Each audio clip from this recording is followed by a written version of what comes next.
জয় হিন্দ। আমি প্রলয় শঙ্কর।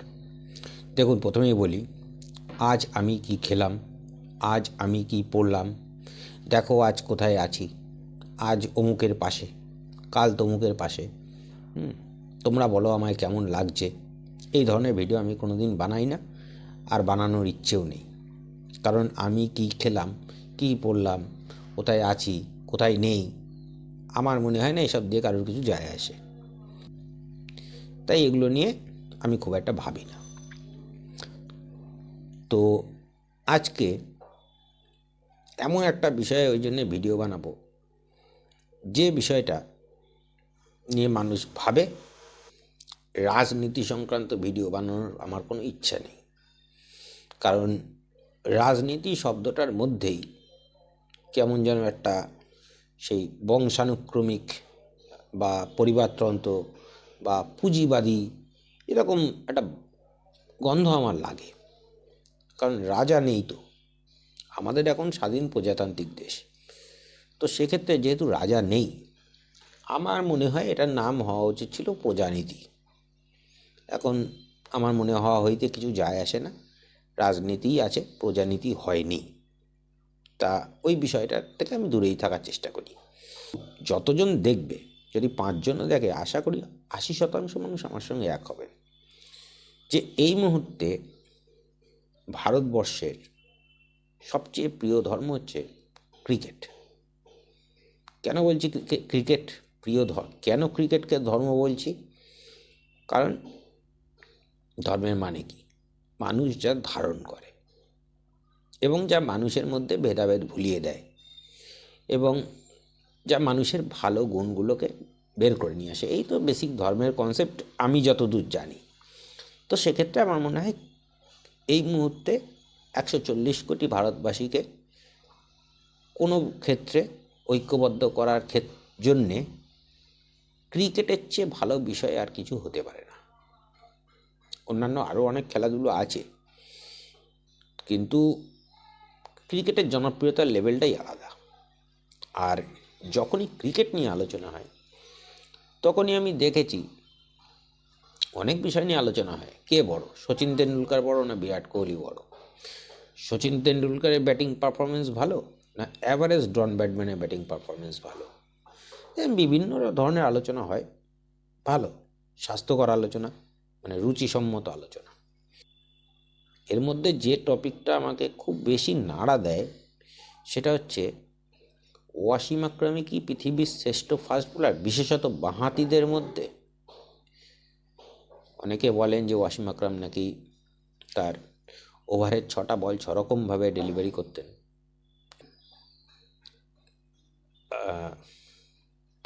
এবার এ ব্যাপারে আমার মতামত দেওয়ার আগে প্রথমেই আমি একটা কথা বলে রাখি, যে আমি কিন্তু জীবনে ক্রিকেট সেই অর্থে সরকারিভাবে কোথাও খেলিনি, সাব ডিভিশন লিগেও খেলিনি। আমার ক্রিকেট খেলার অভিজ্ঞতা বলতে পাড়ার মাঠ আর গলিতে, এবং ক্রিকেটের বোদ্ধা আমি নই।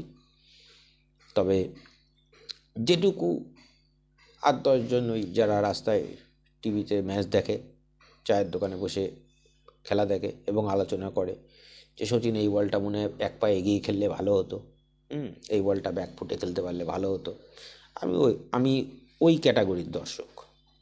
তা আমি একটা জিনিস বুঝে পাই না, যে যখনই ফাস্ট বোলিংয়ের কথা হয়, তখনই উপমহাদেশের বেশিরভাগ লোক, মানে আমি অন্তত আমার চারপাশে যাদের আমি দেখি, তারা প্রথম এবং শেষ কেন ওয়াসিম আকরামের নামটা করে, এটা আমার মাথায় ঢোকে না। কারণ দেখুন, কে কত বড় বোলার সেটা বিচার করার আগে একটা কথা সকলেই মানা উচিত, যে যে কোনো খেলায় ইন্টারন্যাশনাল লেভেলে যারা দেশের জার্সি পরে খেলেন, তারা প্রত্যেকেই বড় প্লেয়ার। কারণ কেউ যখন কোনো দেশকে রিপ্রেজেন্ট করে, সেটা ক্রিকেটে হোক, ফুটবলে হোক বা হকিতে হোক, প্রথম কথা সে তার দেশ তাকে বাছাই একাদশের মধ্যে রেখেছে। তো সেই হিসেবে তার একটা স্ট্যান্ডার্ড অবশ্যই থাকবে। আর দ্বিতীয়ত, যখনই মানুষ দেশের জার্সি পরে খেলে, তখনই তার মধ্যে শুনেছি একটা আলাদা রকম মোটিভেশন আসে। আমার তো সৌভাগ্য হয়নি, অতএব আমি নিজে জানি না কেমন হয় সেই ফিলিংসটা। তো সেই হিসেবে যারাই ইন্টারন্যাশনাল পারফরমেন্স করে দেশের হয়ে, তারা প্রত্যেকেই গ্রেট। তো সেই হিসেবে ওয়াসিম আকরাম একজন গ্রেট প্লেয়ার, একজন পর্বতারোহী 10বার এভারেস্টে উঠতে পারে, তাতে সে এভারেস্ট বিশেষজ্ঞ হয়। কিন্তু আরও অনেক ছোটোখাটো পাহাড় আছে, আরও অনেক পর্বত আছে, বিভিন্ন সিজন আছে। সেই সমস্ত সিজনে বিভিন্ন ধরনের পাহাড়ে না উঠলে কাউকে শ্রেষ্ঠ পর্বতারোহী বলা উচিত না। সাঁতারের ক্ষেত্রেও তাই, কেউ 100 মিটারে বেস্ট পারফর্মার হতে পারে, কিন্তু তার মানে সে পৃথিবীর শ্রেষ্ঠ সাঁতারু, এটা কখনোই বলা উচিত না আমার মনে হয়। এই হিসেবটাকে যদি আমি মাথায় রাখি, তাহলে আমার ব্যক্তিগতভাবে মনে হয় না ওয়াসিম আকরাম পৃথিবীর বা সমসাময়িক যুগের বেস্ট ফাস্ট বোলার তো দূরের কথা, প্রথম 3 জনের মধ্যেও আসে। আবারও বলছি, ওয়াসিম আকরাম তার সমসাময়িক যুগের বেস্ট 3 জন ফাস্ট বোলারের মধ্যেও আসে বলে আমি মনে করি না। প্রথম কথা হচ্ছে, তিনি তার সমসাময়িক যুগে বেশ কিছুবার বল ট্যাম্পারিং করেছেন, অর্থাৎ বলের চামড়া তোলার কাজ করেছেন, যাতে কি রিভার্স সুইং ভালো হয়, এরকম ক্লেম শোনা যায়। এবং ওয়াসিম আকরামের তরফ থেকে বা পাকিস্তানের ক্রিকেট বোর্ড থেকে কখনো এরকম ক্লারিফিকেশান দেওয়া হয়নি আইসিসিতে যে না, এই অভিযোগ সম্পূর্ণ মিথ্যা। 1 নম্বর। আচ্ছা, 2 নম্বর কথা হচ্ছে, ওয়াসিম আকরাম নিজেই তার আত্মজীবনীতে লিখেছেন, তার স্ত্রী হুমা আকরাম মারা যাওয়ার পরে তিনি রেগুলার কোকেন নিতেন এবং মাদকাসক্ত হয়ে পড়েছিলেন। এখন কিন্তু ওয়াসিম আকরাম ক্রিকেট খেলা ছাড়ার অনেক দিন পরে এই কথা আত্মজীবনীতে প্রকাশ করলেন। তো এখন তার পারফরমেন্সে তিনি কতটা নিজে করেছিলেন আর কতটা কোকেনের প্রভাব ছিল, সেটা নিয়ে তো একটা সন্দেহ থাকেই। একজন প্লেয়ার যিনি কোকেন নিচ্ছেন খেলোয়াড় জীবনে, তিনি আর যাই হোক একজন আইডিয়াল স্পোর্টসম্যান হতে পারেন না। এটা গেল। পরিসংখ্যানে যাওয়ার আগে একটা সহজ কনসেপ্ট আমার মাথায় রাখতে হবে, একটা ব্যক্তি যদি বিভিন্ন ফরম্যাটে সফল না হয়, তাহলে সে কোনো একটা বিষয়ে স্পেশালিস্ট হতে পারে, কিন্তু তাকে সর্বকালের সেরা বলার কোনো প্রশ্নই ওঠে না। তা ওয়াসিম আকরামের যদি পরিসংখ্যান দেখা যায়, তাহলে আমি বলবো যে ওয়াসিম আকরাম তার সমসাময়িক যুগে পৃথিবীর শ্রেষ্ঠ ফাস্ট বোলার কিনা সেটা তো অনেক পরের বিষয়। পৃথিবীর শ্রেষ্ঠ 3টে ফাস্ট বোলারের মধ্যে ওয়াসিম আকরামের তো জায়গা হয় না। আমি বলছি না, পরিসংখ্যান বলছে। কেন, কি করে বলছে? কারণ ওয়াসিম আকরাম তো একা না, একা ওয়াসিম আকরাম নিজে আর কি করবে? ইমরান খান ছিল, ওয়াকার ইউনিস ছিল, আব্দুল কাদির ছিল। তারপরেও 1989 সালেই সচিন তেন্ডুলকর মাত্র 16 বছর বয়সে পাকিস্তানের মাটিতে দাঁড়িয়ে প্রমাণ করে দিয়েছে যে ওয়াসিম আকরাম তো অনেক বাচ্চা, যে ওয়াসিম আকরামের যে আইডল ইমরান খান, তিনিও কিছু না, কোনো র্যাঙ্কিংয়েই আসে না। এবং সেটা প্রমাণ করার জন্য 16 বছরের সচিন তেন্ডুলকরই যথেষ্ট। আমি মনে করি ইমরান খান বা আব্দুল কাদিরের ভাগ্য ভালো যে তারা 25 বছরের সচিনের সামনে তাদের বল করতে হয়নি। যদি বল করতে হতো তাহলে হয়তো ইমরান খান বা আব্দুল কাদিরের রেকর্ডটা ওরকম থাকতো না, এবং তারাও হয়তো প্রথম 20-র বাইরে চলে যেত। তো ওয়াসিম আকরাম, ওয়াকার ইউনিস, আব্দুল কাদির, ইমরান খান, পাকিস্তানের পিচ, পাকিস্তানের আম্পায়ার, পাকিস্তানের দর্শক 16 বছরে সচিনকে থামাতে পারেনি, এবং সচিন সেখানে ডমিনেট করে এসছে। তারপরেও কি করে বলবো যে ওয়াসিম আকরাম সমসাময়িক যুগের শ্রেষ্ঠ ফাস্ট বোলারদের মধ্যে একজন? কারণ যেখানে একটা 16 বছরের ছেলে তাকে চ্যালেঞ্জ করে, এবং সেই চ্যালেঞ্জ শুধু সে না, তার পুরো টিম ধরে সেই চ্যালেঞ্জটা অ্যাকসেপ্ট করতে পারে না, তো সেখানে বেস্ট বোলারের জায়গাটা আসে কোথার থেকে? 1 নাম্বার। আর সেই সময় ইমরান খান তথাকথিত কেতাবি অলরাউন্ডার, তিনি নাকি বলেছিলেন যে আগামী দিনের পৃথিবীর শ্রেষ্ঠ ব্যাটসম্যান হতে চলেছেন সচিন। আমি বলবো ইমরান খান নিজের পিঠ বাঁচানোর চেষ্টা করেছিলেন, কারণ 1989 সালে সচিন পাকিস্তান সফরে গেছিলেন, আর তারপরে ইমরান খান 1992 বিশ্বকাপ জিতেছেন। তাকে সচিনের বিরুদ্ধে বহুবার বল করতে হয়েছে, কোনো দিনই সাফল্য পায়নি। এটা প্রথমেই একটা কেতাবি কথা সচিনের নামে ইমরান খান বলে দিয়ে নিজের কেরিয়ারে সেফগার্ড তৈরি করেছেন, এর বেশি কিচ্ছু নয়। আর ওয়াসিম আকরাম যে শুধু সচিন তেন্ডুলকারের ক্ষেত্রে খুব ব্যর্থ হয়েছেন তা নয়। অ্যাকচুয়ালি পৃথিবীর যারা ক্লাস ব্যাটসম্যান আছে, টপ ক্লাস ব্যাটসম্যান, সবাই ভালো, কিন্তু তার মধ্যে যারা টপ ক্লাস ব্যাটসম্যান, ধরুন ব্রায়ান লারা, তারপর ধরুন অ্যাডাম গিলক্রিস্ট, তারপরে আপনার শিবনারায়ণ চন্দ্রপাল, বা রাহুল দ্রাবিড়, এদের বিরুদ্ধে কিন্তু ওয়াসিম আকরামের সাফল্য সেই অর্থে নেই বললেই চলে। ওয়াসিম আকরামের উইকেটগুলো বেশিরভাগই এসছে প্রথম 5টা ব্যাটসম্যানের পরে। আপনি পরিসংখ্যান মিলিয়ে দেখবেন বেশিরভাগ উইকেটই তার প্রথম 5টা ব্যাটসম্যানের পরের থেকে ওয়াসিম আকরাম এর উইকেট পাওয়াটা চালু হতো, এবং তখন তিনি ভয়ঙ্কর হয়ে উঠতেন। স্বাভাবিকভাবে ডেথ ওভারে 5 জন থাকবেন না, স্বাভাবিকভাবে একটা টিমের 5 জন ব্যাটসম্যানের পরে আর থাকে কি? তার মানে এই নয় যে ওয়াসিম আকরাম প্রথম দিকের ব্যাটসম্যানদের কোনো আউট করেননি, করেছেন, কিন্তু সেটা যথেষ্টই কাকতালীয়।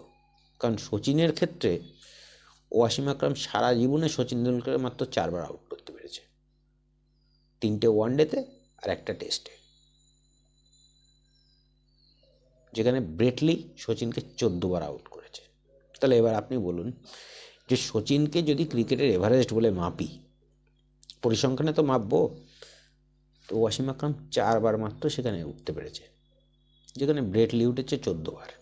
ব্রেটলি সচিনকে টেস্ট ওয়ানডে বিভিন্ন ফরম্যাট মিলে 14বার আউট করেছে, আর ওয়াসিম আকরাম সচিনকে মাত্র সারা জীবনে 4বার আউট করতে পেরেছে। তা কোথায় পৃথিবীর সর্বকালের সর্বশ্রেষ্ঠ ব্যাটসম্যান পরিসংখ্যানে বলছে, আর কোথায় ওয়াসিম আকরাম? তাই এইকে আপনি বলবেন যে পৃথিবীর সর্বকালের সর্বশ্রেষ্ঠ ফাস্ট বোলার বা lefty fast bowler? Left handed fast bowler তো মাইকেল স্টার্কও আছে। স্টার্কের পরিসংখ্যান ঘেটে দেখুন, ওয়াসিম আকরামের চেয়ে খুব একটা খারাপ নয়, কিছু কিছু ক্ষেত্রে ভালো ওয়াসিম আকরাম। তো এইভাবে হিসেব করলে আপনি 1:1 যখন হিসেব করবেন দেখবেন যে ওয়াসিম আকরাম ভেরি ডিস্ট্রাকটিভ বোলার, কিন্তু টেল এন্ডারদের জন্যে। তো এইভাবে আপনি যদি ওয়াসিম আকরামের উইকেটগুলো দেখেন, বেশিরভাগ ক্ষেত্রেই দেখবেন ওয়াসিম আকরাম পরপর হ্যাট্রিক করেছে, অনেক কিছু করেছে, পরপর উইকেট নিয়ে গিয়েছে, মেডেনের পর মেডেন দিয়ে গিয়েছে, কিন্তু সেগুলো সবই টেল এন্ডারদের ক্ষেত্রে, ক্লাস ব্যাটসম্যানদের ক্ষেত্রে খুব একটা কার্যকরী হয়নি। আর বর্তমানের পরিস্থিতিতে বলি যে ওয়াসিম আকরামের ভাগ্য ভালো যে তিনি বোলার হিসেবে সচিন তেন্ডুলকার বা রাহুল দ্রাবিড় বা ওদিকে ব্রায়ান লারা বা অস্ট্রেলিয়ার অ্যাডাম গিলক্রিস্ট, বিভান, এদের মতো ব্যাটসম্যানদের বিরুদ্ধে বল করেছেন। এরা একটা ক্লাস বজায় রাখত। আজকের ডেটে বিরাট কোহলির কথা আমি বাদই দিলাম, শ্রেয়াস আইয়ার বা ঈশান কিষানও যদি ওয়াসিম আকরামকে পেত না, আমার মনে হয় অন্তত 6টার মধ্যে প্রতি 2টো বলে একটা করে 6 মেরে ওয়াসিম আকরামকে একটাই কথা বলতো, যা বল লেকে আ। ওয়াসিম আকরাম ভাগ্য ভালো এদের বিরুদ্ধে বল করতে হয়নি। এবার ফাইনালি একটা কনক্লুশনে আসি যে ওয়াসিম আকরাম ভালো বোলার, কিন্তু কেন অনেক পিছিয়ে। দেখুন, ওয়াসিম আকরামের সমসাময়িকই আরও একজন বোলার ছিল যে হয়তো উপমহাদেশে অতটা প্রচার পায়নি আমাদের কাছে, কিন্তু ওয়াসিম আকরামের চেয়ে অন্তত 100 গুণ বেশি এগিয়েছিল, একদম 100 গুণ বেশি এগিয়েছিল পারফরমেন্সের দিক দিয়ে। পরিসংখ্যান তাই বলছে, কারণ ওয়াসিম আকরাম সারা জীবনে একটা মাত্র বিশ্বকাপ জিতিয়েছে তার দেশকে, আর আমি এবার যার নাম বলবো তিনি তার দেশকে পরপর 3বার বিশ্বকাপ জিতিয়েছেন, 1999 সালে, 2003 সালে, 2007 সালে। Glenn McGrath. আপনি যদি গ্লেন ম্যাকগ্রাথ আর ওয়াসিম আকরামের কম্পারিশন রেটটা পাশাপাশি রেখে দেখেন, তখন আপনার মনে হবে যে একটা পাড়ার বোলার, একটা ইন্টারন্যাশনাল বোলার। একটু বলে দিই যে 2003 সালে ওয়াসিম আকরাম যখন রিটায়ার করেছিল, তখন ওডিআই মানে ওয়ানডে আর টেস্ট ক্রিকেট মিলে তার উইকেট ছিল 916টা, বেশিরভাগই টেলেন্ডারদের ক্ষেত্রে। আর ম্যাকগ্রাথ যখন 2007 সালে রিটায়ারমেন্ট নিয়েছিল, তখন সেই একই ফরম্যাটে ওডিআই আর টেস্ট মিলে ম্যাকগ্রাথের উইকেট ছিল 944টা। আচ্ছা, ওয়াসিম আকরাম 104টা টেস্ট খেলেছে, তাতে তিনি উইকেট পেয়েছেন 414টা। আর গ্লেন ম্যাকগ্রাথ 124টা টেস্ট খেলেছেন, তাতে উইকেট পেয়েছেন তিনি 563টা। তাহলে 414 আর 563 কত মানে মাইনাস করলে কত হয় দেখবেন। মাত্র 20টা টেস্টে সে ওয়াসিম আকরামের চাইতে এতগুলো উইকেট বেশি নিয়েছে।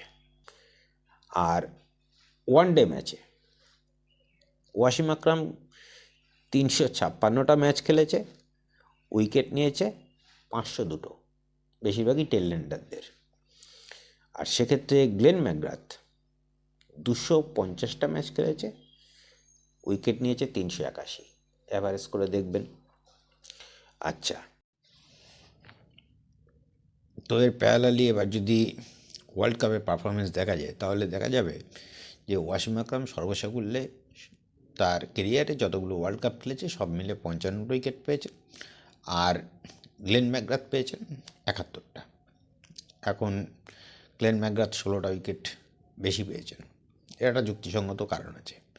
মাঝপথে ওয়ার্ল্ড কাপে যতবারই ভারতের সঙ্গে দেখা হয়েছে, পাকিস্তান টিম হেরে গিয়েছে, এবং একবারও ওয়াসিম আকরামের ব্যক্তিগত ক্যারিশমাতে ক্ষমতা হয়নি ভারতীয় টিমকে এগেনস্টে পাকিস্তান টিমকে ম্যাচ জেতানোর ওয়ার্ল্ড কাপে।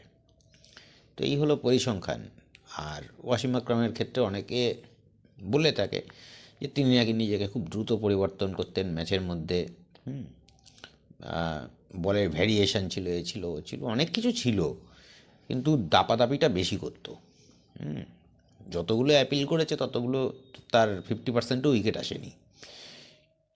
আর সুইংয়ের ক্ষেত্রে ওয়াসিম আকরামের চাইতে একটু বেশি গতি ছিল, এবং সুইং অনেক কার্যকরী ছিল। সেটা হচ্ছে ইংল্যান্ডের জেমস অ্যান্ডারসন, এবং ট্র্যাক রেকর্ডটা দেখবেন, সেখানেও ওয়াসিম আকরাম অনেক পিছিয়ে। অর্থাৎ ওই সুইং বোলার হিসেবেও ওয়াসিম আকরাম প্রথম দিকে আসে না। তবু বলছি যে ওয়াসিম আকরাম একজন টপ ক্লাস বোলার, ভালো বোলার, কিন্তু ওই 1 থেকে 3 বা প্রথম 5জন বা প্রথম 10 জনের মধ্যেও যদি উইকেটের কোয়ালিটি বিচার করা হয়, তাহলে পরিসংখ্যান অনুযায়ী হয়তো ওয়াসিম আকরাম আসবে না।